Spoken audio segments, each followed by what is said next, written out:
Throughout history, humanity has carried the fear and anxiety of the end times in its beliefs. Among the prophecies that have shaped our civilization, one of the most impressive is the story of the Antichrist, the false Messiah, the deceiver who will appear in the last days. Christian scriptures speak of him as a man of lawlessness, who will rise up against God and mislead the world, and his greatest audacity will be his coronation in the very temple in Jerusalem. That temple, known from ancient times as Solomon's Temple, became a symbol not only of a religious sanctuary, but also of a spiritual and political center of conflict throughout the ages. The site of Jerusalem always leaves a strong impression. At its heart, on the Temple Mount, once stood the magnificent Temple of Solomon. Demolished and rebuilt, it became the center of hope, but also of tragedy. Today on that same spot, stand the Al-Aqsa Mosque and the Dome of the Rock, one of the holiest places in Islam. Three world religions collide here, Judaism, Christianity, and Islam, and their every touch carries the echo of prophecies. In the Christian interpretation, the Apostle Paul, in his epistle to the Thessalonians, speaks of the Antichrist who will dare to sit in the temple and proclaim himself to be God. The book of Revelation gives an apocalyptic picture of the beast and the false prophet leading the nations astray. The Orthodox and Catholic churches teach that the Antichrist will come near the end of time, while Protestant evangelical movements see signs of his imminent appearance in contemporary events. Islamic tradition speaks of the Dajjal, the great deceiver, whose end will come only with the return of Isa, Jesus, who will defeat him. Although different in detail, all these traditions point to the same thing. A force will appear that will seduce people and bring the world to the brink of destruction. Today's political scene in the Middle East lends additional weight to these images. In Israel, increasingly vocal groups are advocating the rebuilding of the Third Temple, considering it a prerequisite for the arrival of the Messianic time.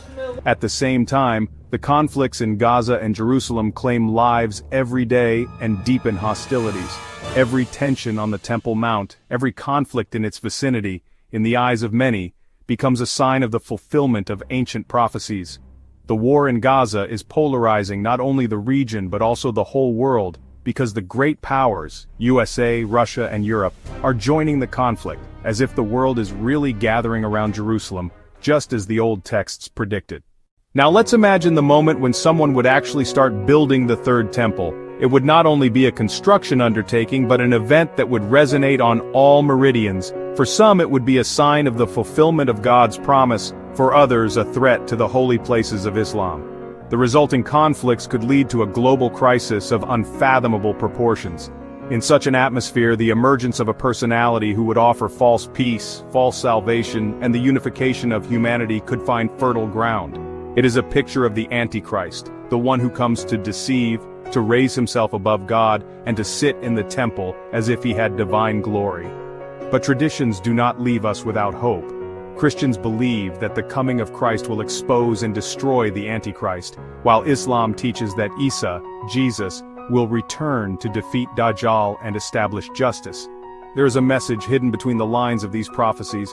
Humanity must be vigilant against false messiahs and ideologies that promise salvation, but actually lead to destruction. Jerusalem remains the epicenter of this drama, the city where heaven and earth, past and future, faith and politics collide. The issue of the Antichrist and his coronation in Solomon's Temple, when compared to today's conflicts in Israel and Gaza, reminds us that history is not only a sum of events but also a reflection of the spiritual struggle that has been going on since the beginning of time. Whether we view the prophecies as literal predictions or as symbolic warnings, they teach us one thing: the danger of deception is always present, and true peace can only come from the true source of truth and justice.